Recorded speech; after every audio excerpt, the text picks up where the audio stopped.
Olá, sejam bem-vindos ao Trocando Ideias. Trouxemos Norton Soares novamente ao programa hoje, só que dessa vez para a gente falar um pouquinho sobre as crianças. Nós temos visto muitas agressividades ocorrendo contra os professores em sala de aula, temos visto as crianças também com temperamentos bastante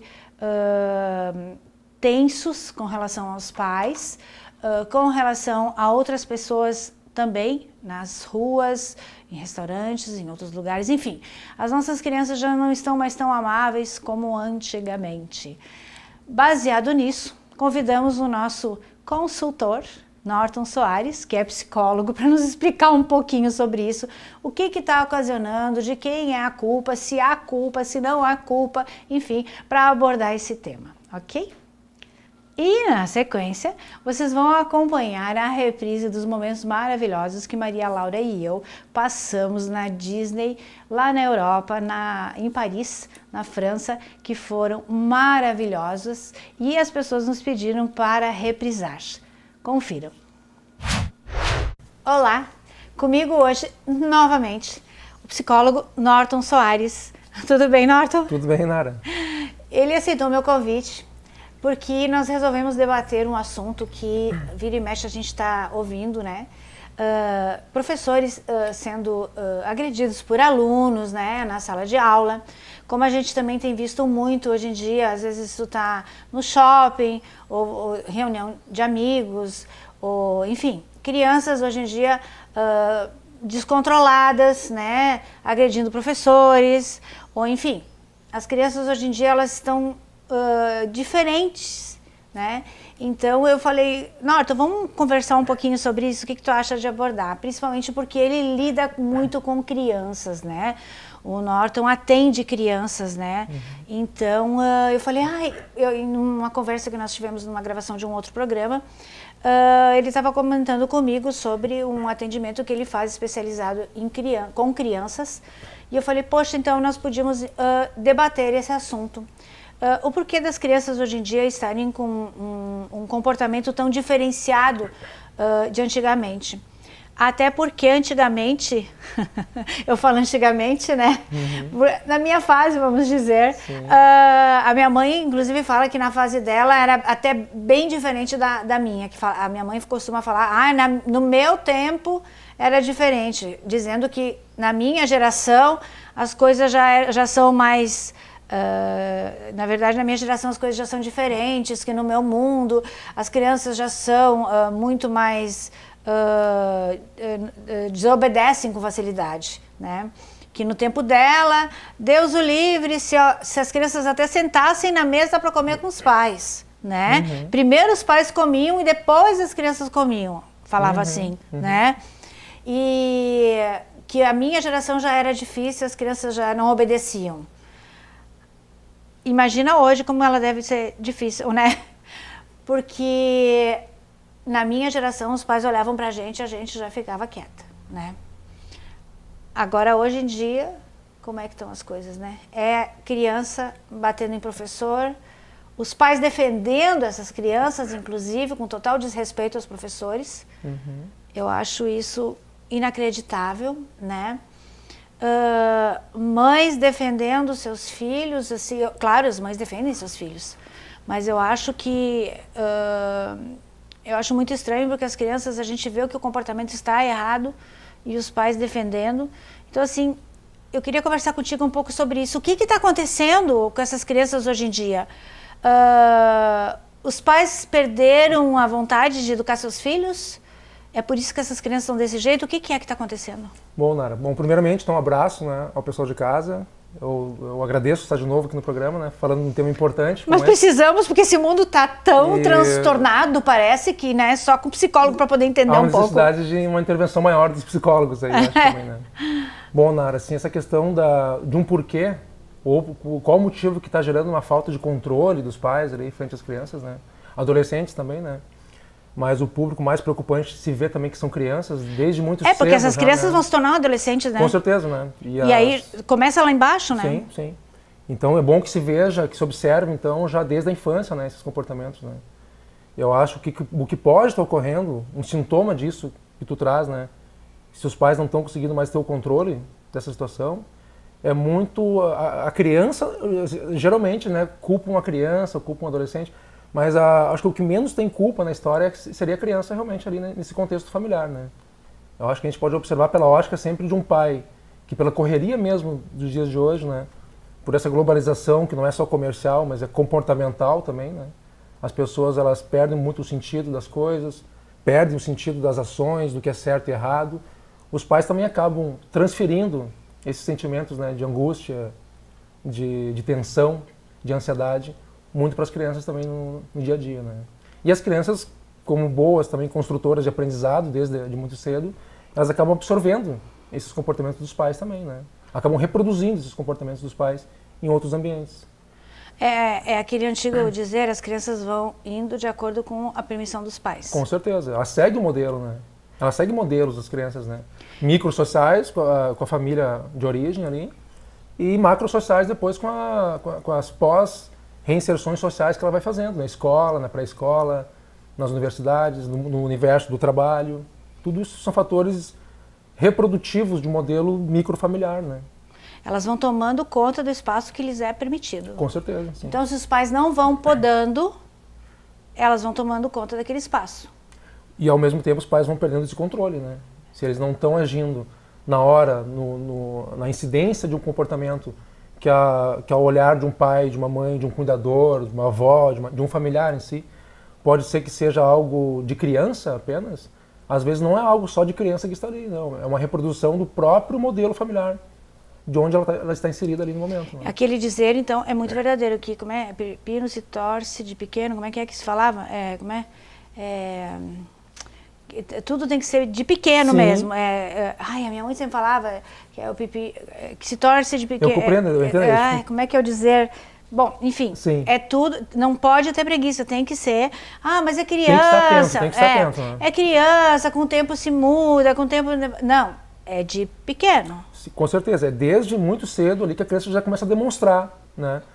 Pela via do comportamento, da atitude, da reação verbal, da reação física, tudo que vai se configurando esses comportamentos, esses transtornos que são vistos hoje, né? E uma coisa interessante estava me falando, uma criança que ela é agressiva ou que ela não se comporta corretamente, tu comentou que ela se forma, o caráter dela, a personalidade se forma até os 8 anos, depois disso não tem como corrigir, como é isso?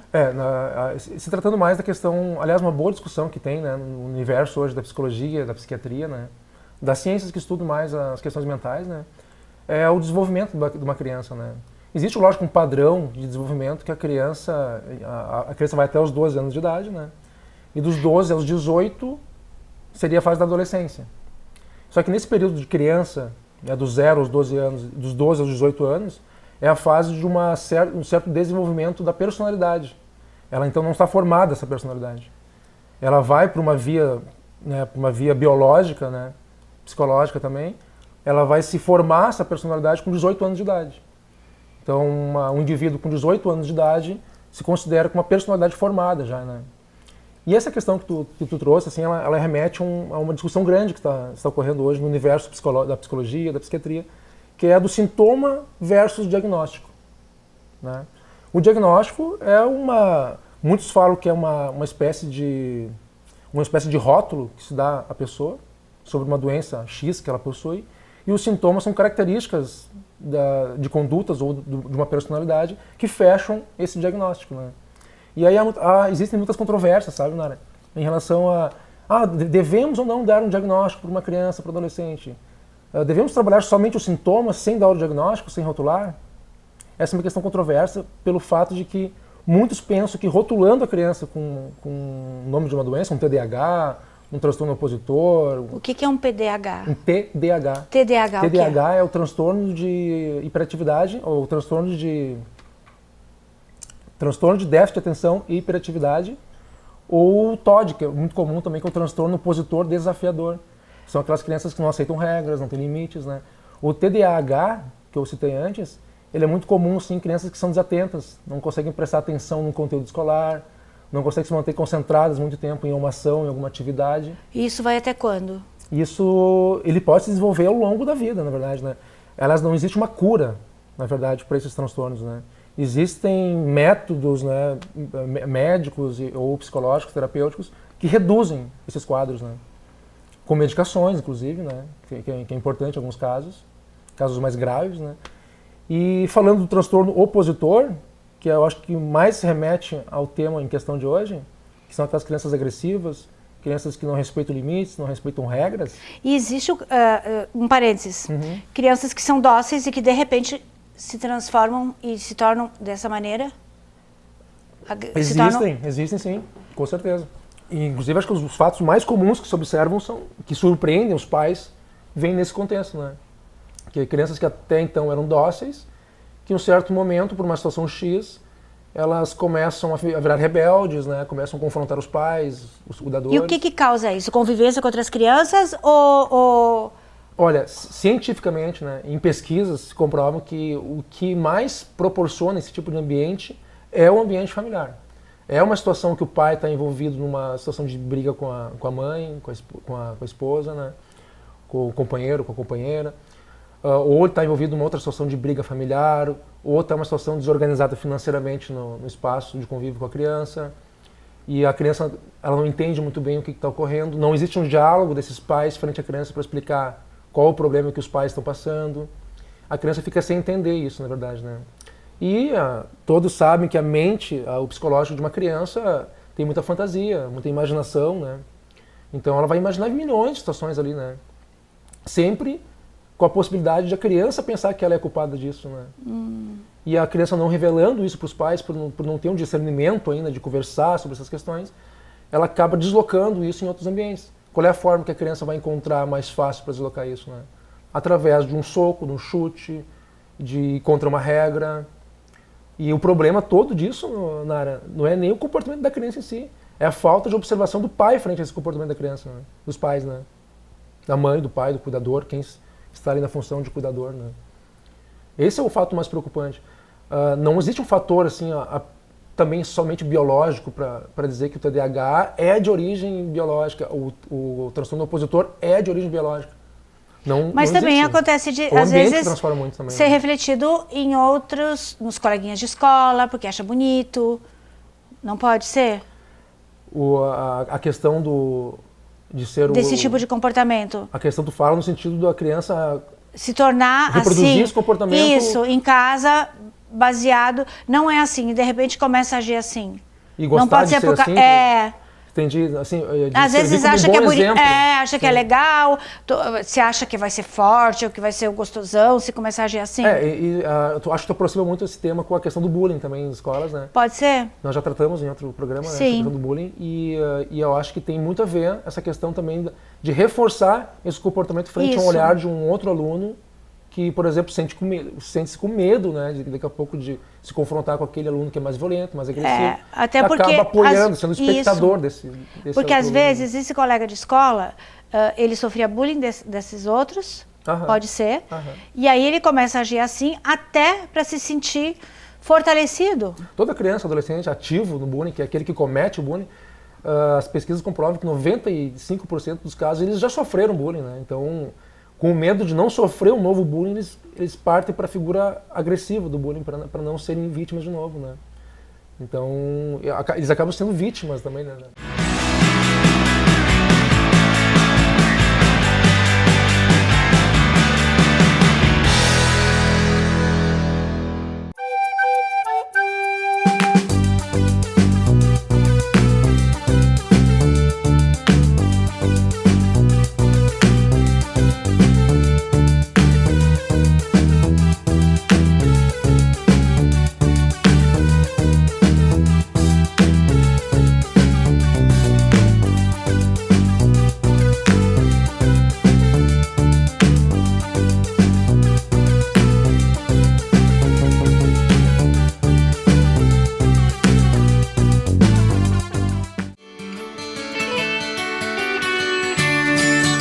Venha usufruir de uma das maiores estruturas de lazer de nossa cidade. Pratique a sua modalidade preferida. Participe dos mais disputados campeonatos da região. Procurando um espaço para curtir o verão, venha se refrescar em nossas piscinas. Traga sua família e aproveite nossos espaços aos finais de semana.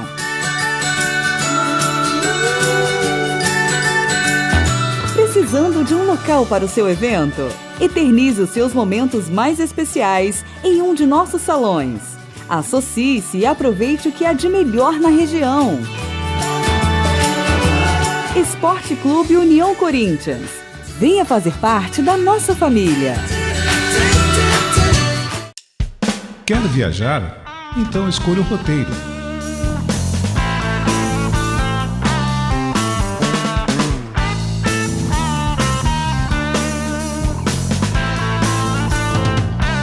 Premier Consultoria em Viagens. Nossa especialidade é proporcionar experiências inesquecíveis.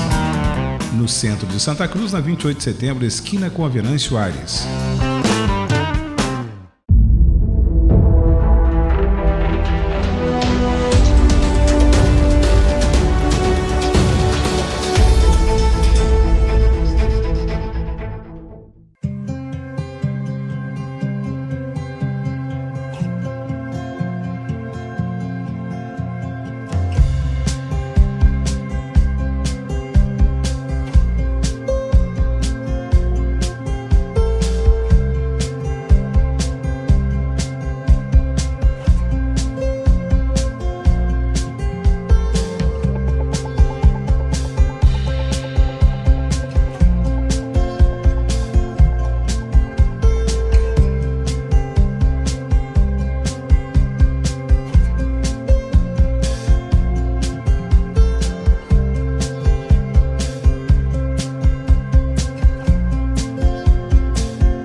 E num caso como esse, que a criança não é assim, mas ela passa a ser assim até por defesa, isso tem retorno?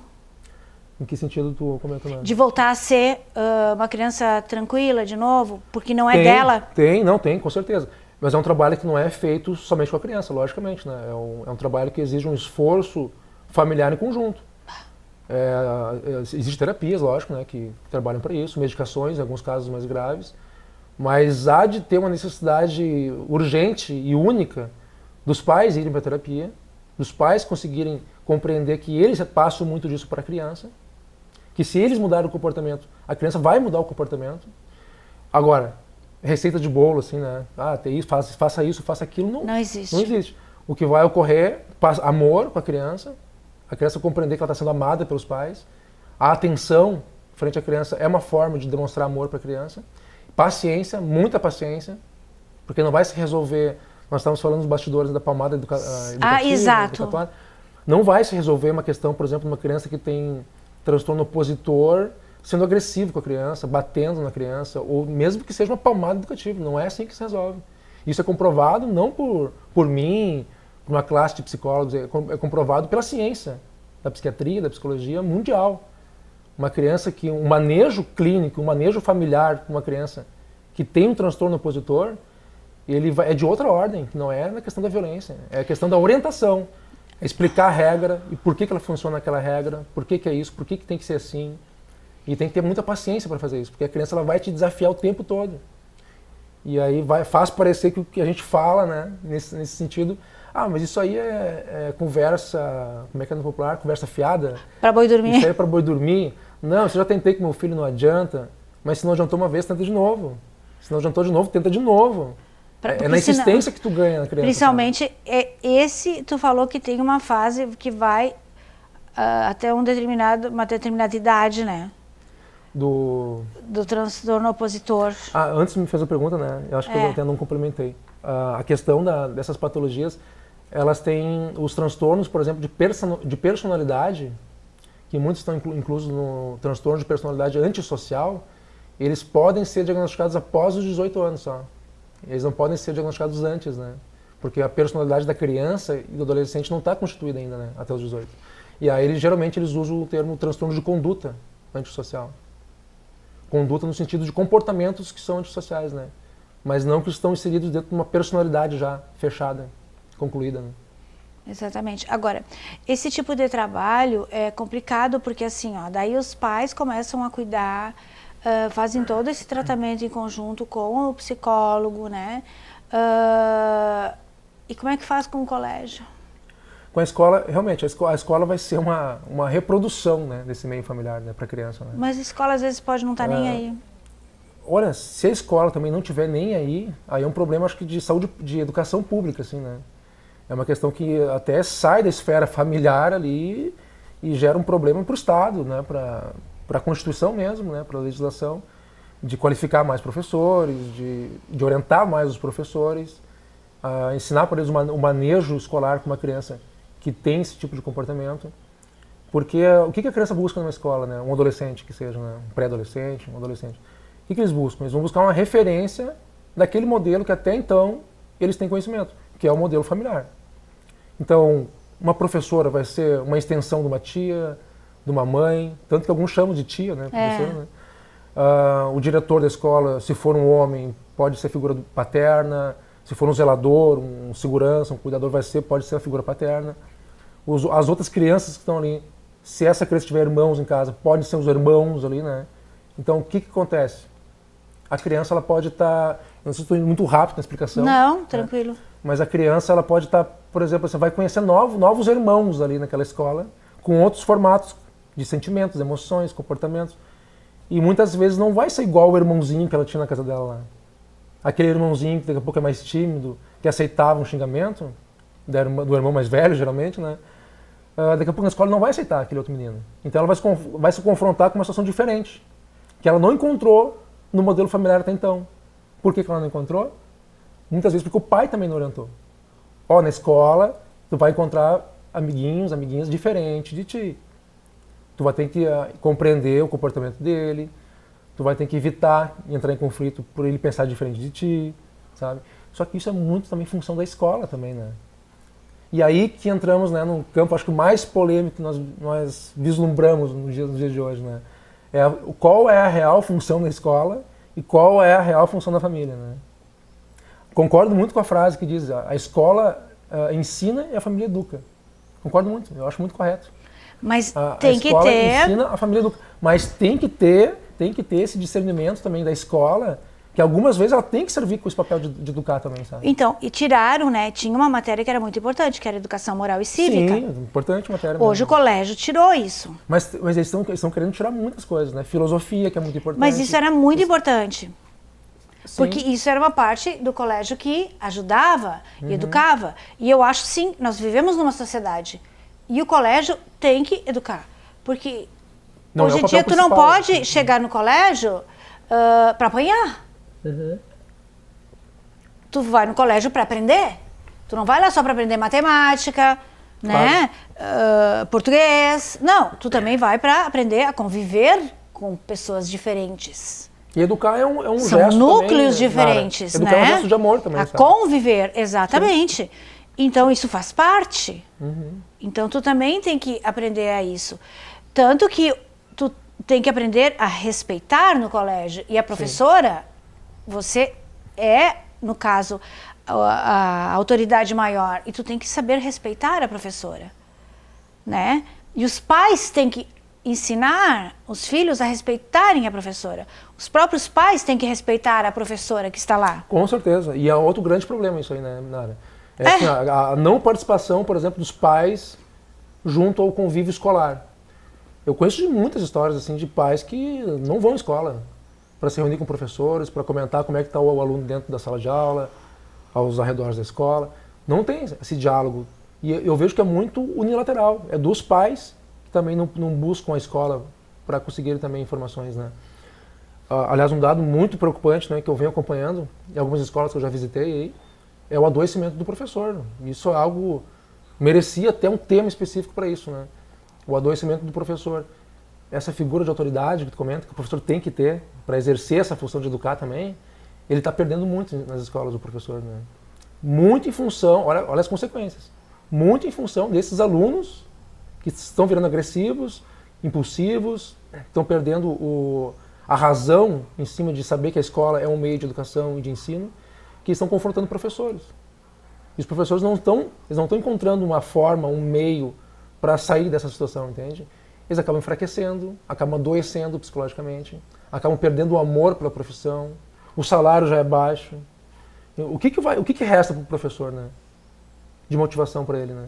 Para ele continuar indo todo dia de manhã cedo na aula e encontrar aquele aluno que os pais daqui a pouco estão fazendo com que ele reproduza os comportamentos dos pais ali.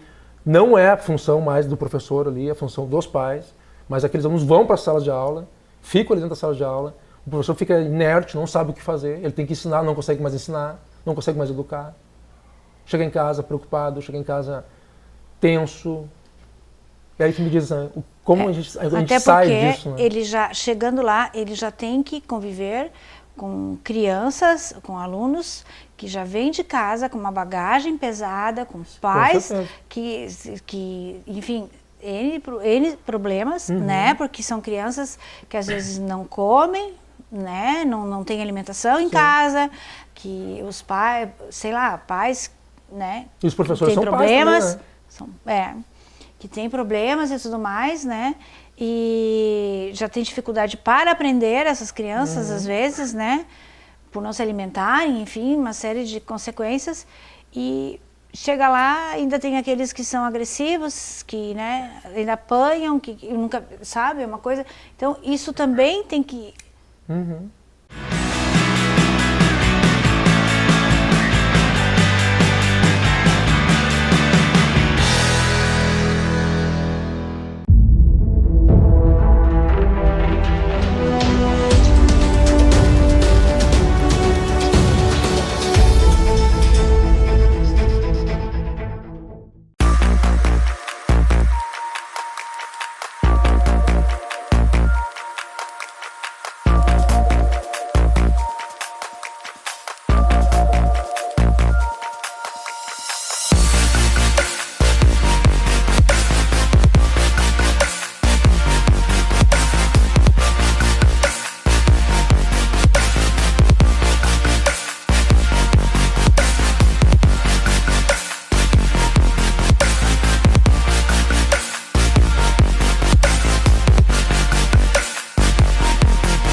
Tem modelos, né, de outros países, Estados Unidos, Europa ali, né, principalmente ali, Suécia, Dinamarca, Noruega.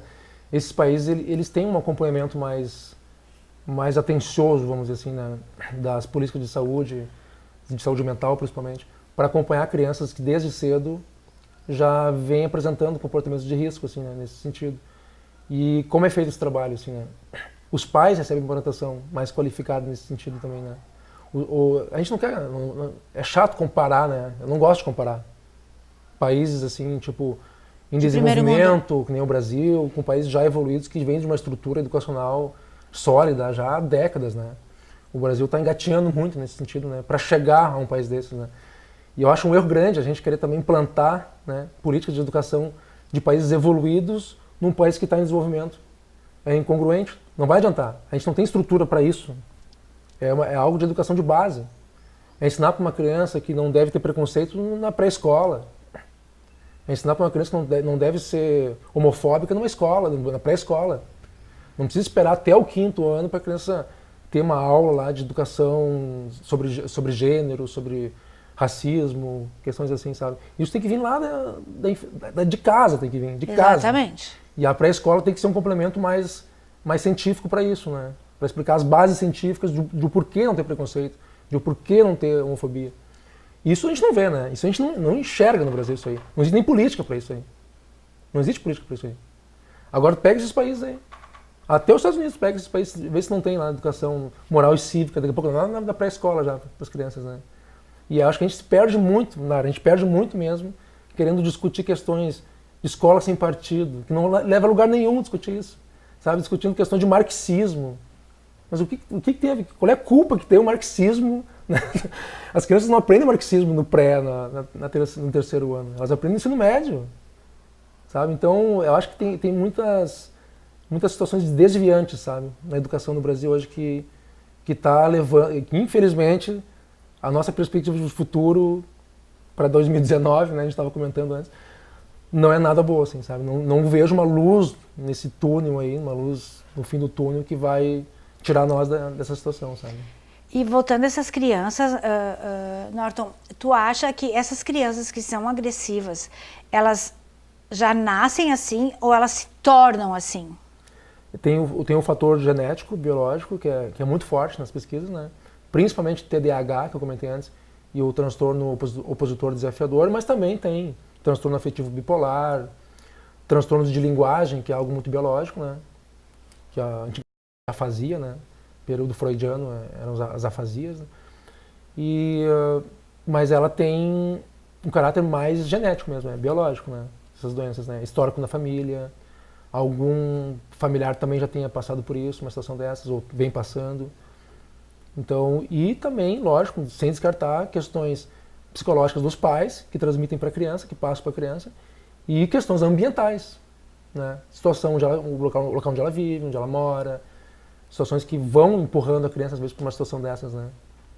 Falta de uma condição material adequada, que os pais acabam negligenciando a criança, né? Sem proporcionar os materiais necessários para o desenvolvimento dela, né? Isso tudo, antes do comentário, não tem cura.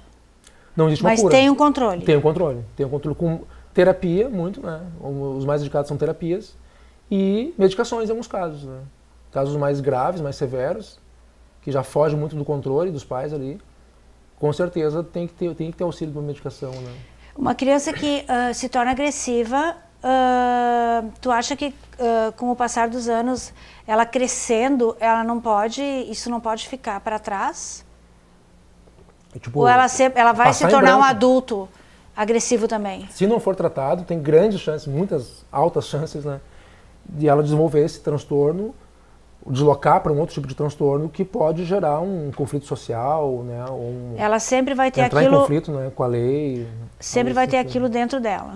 Sempre vai ter isso ali, sim, né? De alguma maneira. Se ela não compreender muitos motivos, a terapia serve muito para isso, né?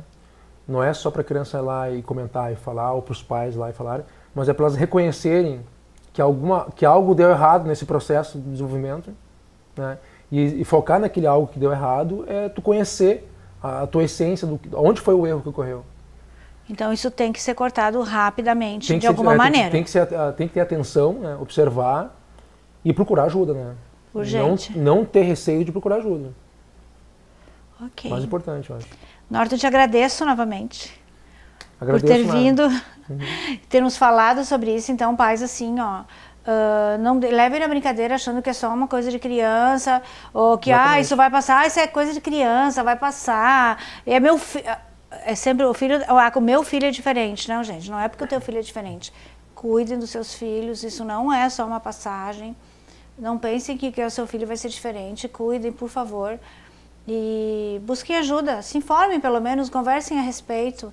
E não pensem que a gente tem mais de se endeusar, né? Eu consigo controlar, sabe? A gente acha que é mãe, pai, a gente acha que tem controle de tudo, né? E não é bem assim. Então procurem ajuda, né? Os psicólogos estão aí, né? Os psiquiatras estão aí e não precisa ter medo, né? Tentar eliminar aquele sentimento de que quem vai em psicólogo é louco. Nada a ver, né? Ou meu filho não é louco, nesse sentido, né? Eu acho que não. Acho que o principal da história não é o que vão pensar do seu filho, é a saúde mental do seu filho mesmo, né? Que está precisando, né? Tudo pode ficar bem pior. E que, na verdade, assim, ó, a vida hoje em dia está muito corrida, né? Tá tudo muito difícil. Então, assim, se precisar, se vê que tem alguma coisa errada ou não está sendo legal, busca ajuda. É pior do que não buscar e depois perder o controle. E aí, sim, depois a situação ficar pior. Exato. E aí, sim, tu perder o teu filho, perder o controle do teu filho quando ele for crescendo, ou as coisas ficarem difíceis, né?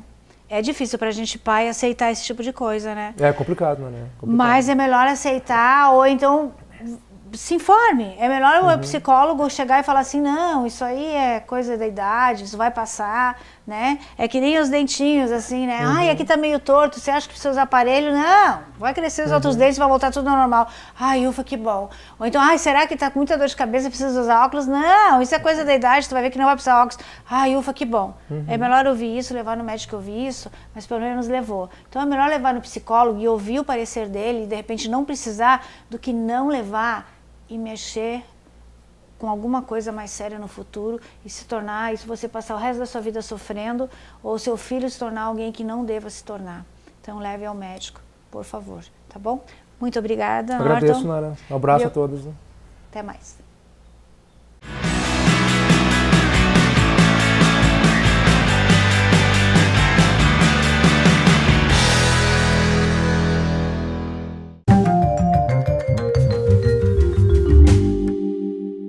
Do Reino Unido para o Brasil, conheça a touca inglesa, responsável por evitar e reduzir a queda de cabelo provocada pela quimioterapia. Único sistema de crioterapia aprovada pelo FDA dos Estados Unidos. Tecnologia pioneira no mundo e a mais utilizada no Brasil. Instituto de Oncologia St. Gallen, diretor técnico Dr. Marcelo Luiz Dotto, oncologista clínico, CRM 21297, unidade em Santa Cruz do Sul e Venâncio Aires.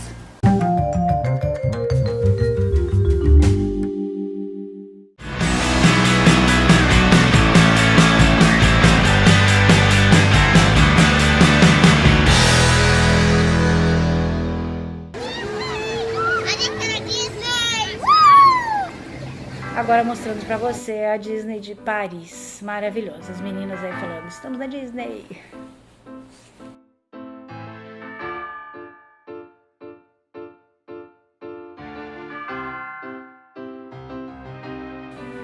Bárbaro, né?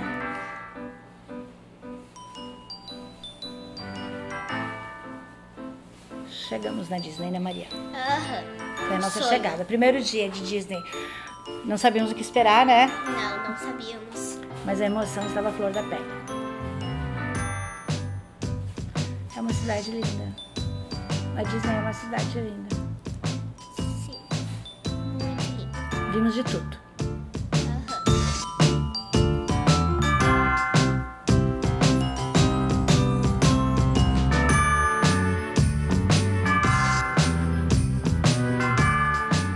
Bloco a gente vai mostrar pra vocês um pouquinho de tudo que a gente viu de lindo e maravilhoso.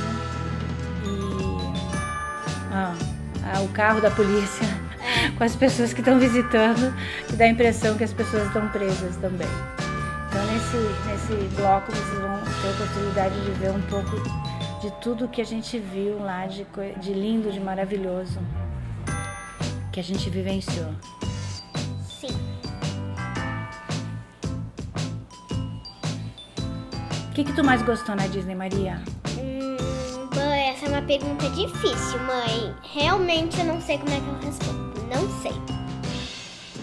Eu acho que foi a parte de conhecer as princesas. Não sei. Eu não sei. É muito difícil, porque a Disney é muito linda. Realmente, não dá pra escolher o que a gente mais gosta. E aquele brinquedo que nós fomos ali, que a gente parecia que ia cair fora do brinquedo? É o brinquedo da Dolly. Que a gente entra e aí a gente senta em um troço que tem 2 bancos, 2 na frente e 2 atrás, e aí a gente vai indo e parece que a gente vai cair de tão forte que é.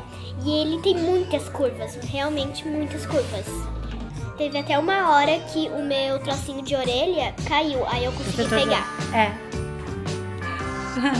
Ela segurou. Eu só falava, Maria, segura, porque era tão forte o impacto que parecia que a gente ia cair fora.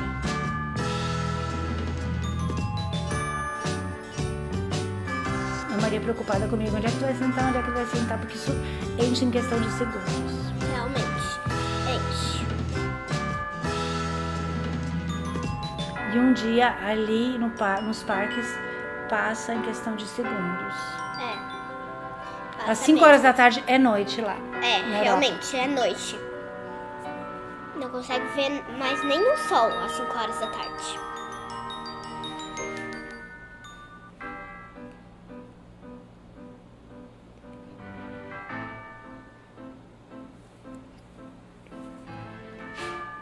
Aí a gente tinha ido no carrossel.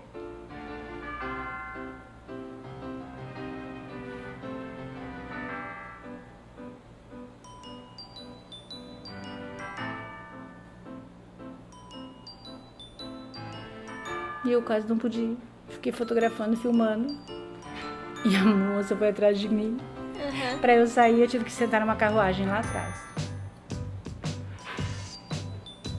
Aí foi onde a gente foi, os elefantezinhos. E é engraçado que os adultos também vão. Todo mundo vira criança. O mais legal é que se tu quer ir pra cima, tu pode ir pra cima, porque tem um botão que tu levanta e tu vai indo pra cima. É tu mesmo que manuseia, né? Se tu quer ir pra baixo, tu quer ir pra cima. Assim, na primeira vez não. Logo no início, quando a gente entrou, a gente não se tocou muito bem nisso, mas aí depois a gente se tocou e aí a gente foi pra cima. Se eu não me engano, a gente tava no verde. Tu foi com a tia Rosângela? Isso. Aí é maravilhoso. Realmente. Aí mostra, assim... Os países todos, né? Todos os países. As nações. Na Disney, dentro de um túnel, mais ou menos um túnel, que tu passa e assim de barco. Mostra... tu passa de barco, porque embaixo de ti tem uma água. Isso. É isso mesmo. Tem um barco, você vai passando de barco e vai vendo todos os países, todas as nações estão representadas ali. É maravilhoso. Muito lindo. Ali na frente, como vocês podem ver, ali tem a Torre Eiffel. Já passado pela Torre Eiffel. Paris.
imagem a gente fez para mostrar para vocês a beleza que é. Olha, essas vitrines que tem nos parques, a gente tirou essas fotos. Olha a casa do Mickey Mouse. É a casa. É tudo tão lindo, é tudo tão detalhado, é bonito. Aí foi O da coelho Alice. da Alice é a coisa mais querida. Aí também é da Alice. Isso. Foi a gente.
Especializada em looks infanto-juvenis e sempre antenada nas últimas tendências da moda, a Jardins está sempre em busca do melhor para atender os pequenos e nem tão pequenos assim.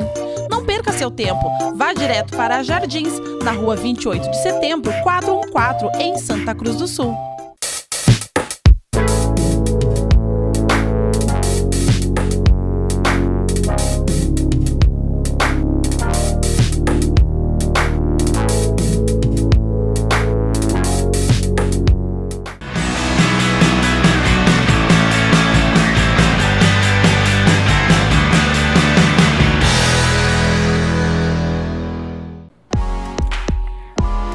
O desfile. Isso é muito emocionante. Muito lindo, muito lindo. Às 5h30, 17 horas, 17 e pouco, começa o desfile, é quando começa a realmente escurecer, que fica noite. Ocorre o desfile de encerramento do parque, que na verdade o parque não fecha, o parque só fecha às 19h30. Mas é lindo, E nós demos muita sorte, porque nós estávamos do lado de onde começa o desfile, dos portões que abrem. Então, eles começava o desfile, então eles já saíam. Sim. E os personagens brincaram com as meninas, muito legal. todos vinham até elas. É bem ali onde nós estávamos. É emocionante.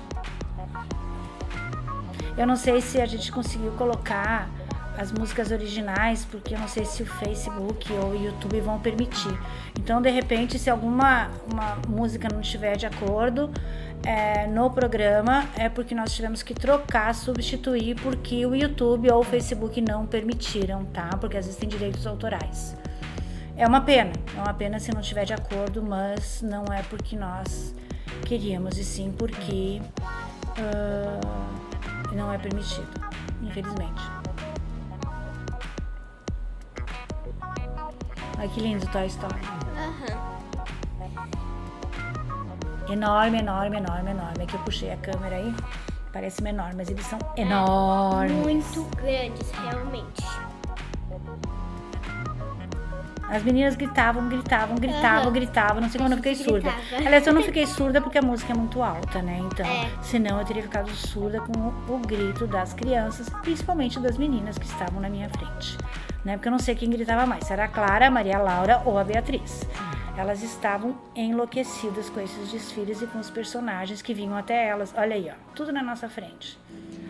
A música do desfile, ela é uma música que na Disney passa na TV, então sempre que a gente escuta canal a da música, Disney, a gente lembra desse desfile. Sim. Olha como escurece rápido. Sim. E a luz pegava bem de Rei frente. Leão. Isso.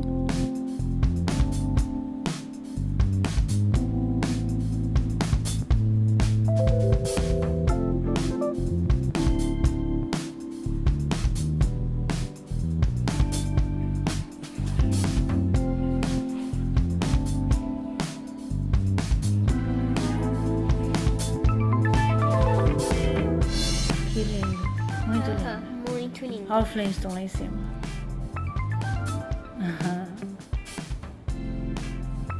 Tem alguns desenhos, mesmo sendo o Rei Leão, ainda tem alguns personagens que remetem às antigas, que era o meu tempo. O tempo da minha Até mãe. que, enfim, né? Pelo menos eu sou lembrada.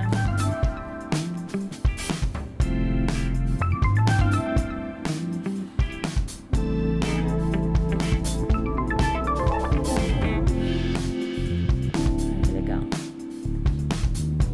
Muito show.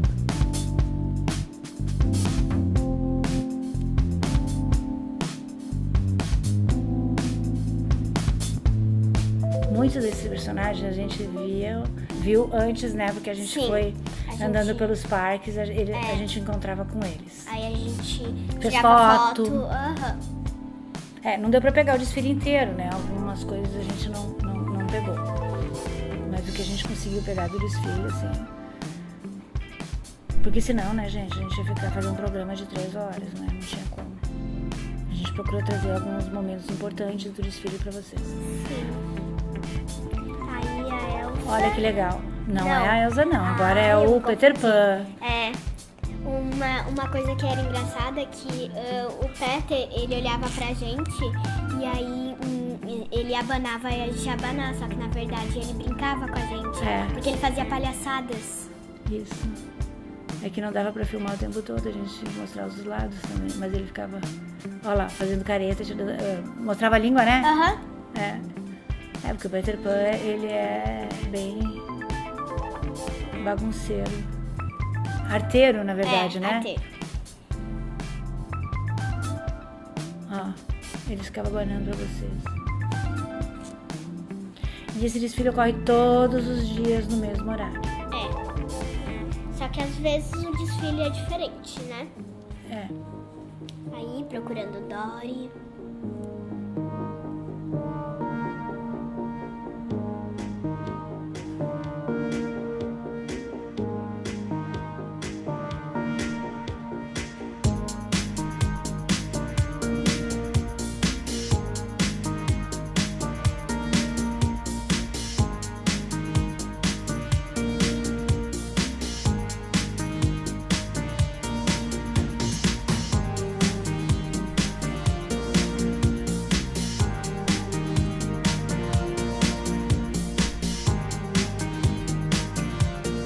Olha que lindo.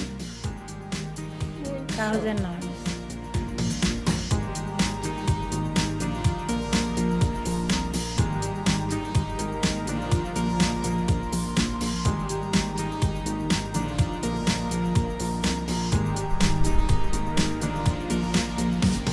É tudo muito colorido, né? É. Isso tem uma fotografia bárbara. É muito show.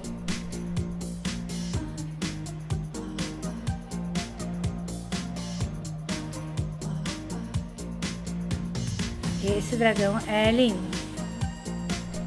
É muito lindo. Ali onde Malévola. saía, olha onde saía o pessoal. Bem, olha o portão, os portões de saída bem ali. Aham. Tanto que o pessoal nem se tocava, ó, é mais vazio pra esse lado. Agora pra lá é lotado mais pra frente. Sim. É que a gente pegou bem no início, né? Muita gente não tinha nem se ligado.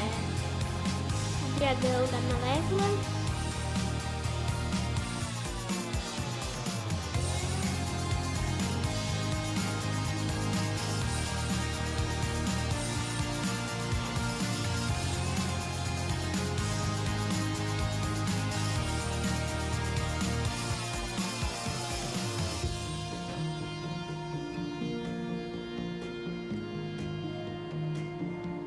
Sim, gente, o dragão soltava fogo. E era um calor, né? Era. Essa hora. Parecia que o fogo ia pegar na gente, mas não pegava. Lógico. Mas era bravo.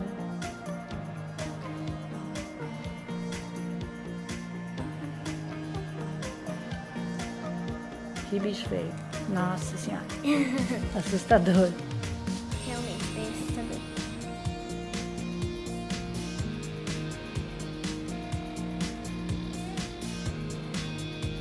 Ai, princesas. enrolados. Rapunzel. Enrolado. No teu tempo, no meu a gente chamava Rapunzel. Mas o nome... eu também chamo de Rapunzel, mas o nome do filme é Enrolado. Ó, ela abanando pra vocês, o príncipe.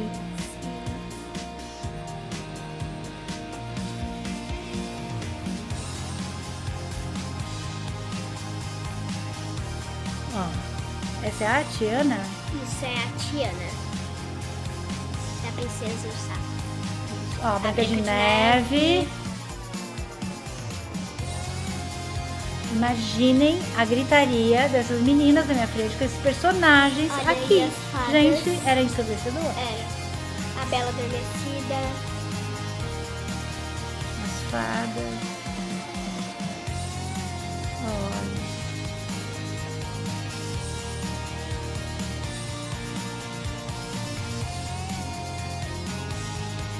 Eu acho que elas ficam em cima daquele aparelho. Ai, agora vem a minha princesa favorita, a Bela e a Fera. Ah, não, a Fera não é Não, princesa, não, né? A é, Bela é. da Bela e a Fera, Isso, né? a Bela da Bela e a Fera. Exatamente. Ó o príncipe abanando. Gostou de vocês. Olha os ratinhos. Ai, muito bonitinho. Olha. Olha os três ali na minha frente. É. As três saltadoras. Puladoras. Que gritavam até não querer mais. Né? Sorte que a minha mãe não ficou surda. Só um pouquinho. Aí, Olha, da Elsa. Sim, agora está vindo Como é que é? a O Elsa. Christopher, né? E acho que é, não sei, agora não Como não? lembro. Claro que sim.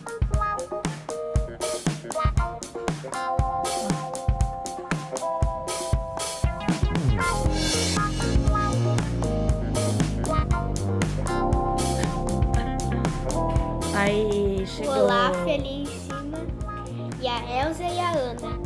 E elas falavam.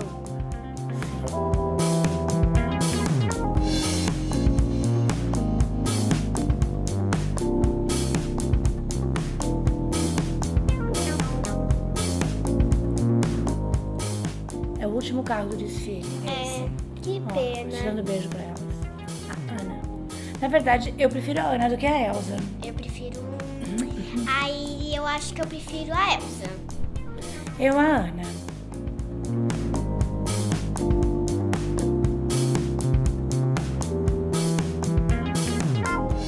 Olha que vista linda. É. Ah, Ai, Chapeleiro agora Maluco e a Alice. Foi quando a gente tirou fotos. É lógico que eu também tinha que tirar uma foto. Eu também É, sou né? filha de... Eu também, foram meus ídolos de criança. Olha o castelo da Cinderela. Muito lindo. Aí o gênio da lâmpada de Aladdin. Aladdin. É, Aladdin.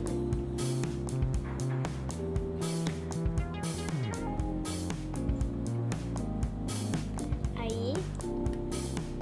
Lógico que ela tinha que tirar foto. Olha Ai, só. Aham. A Cinderela. Muito linda.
Gostaram do programa? Semana que vem tem muito mais. Até lá!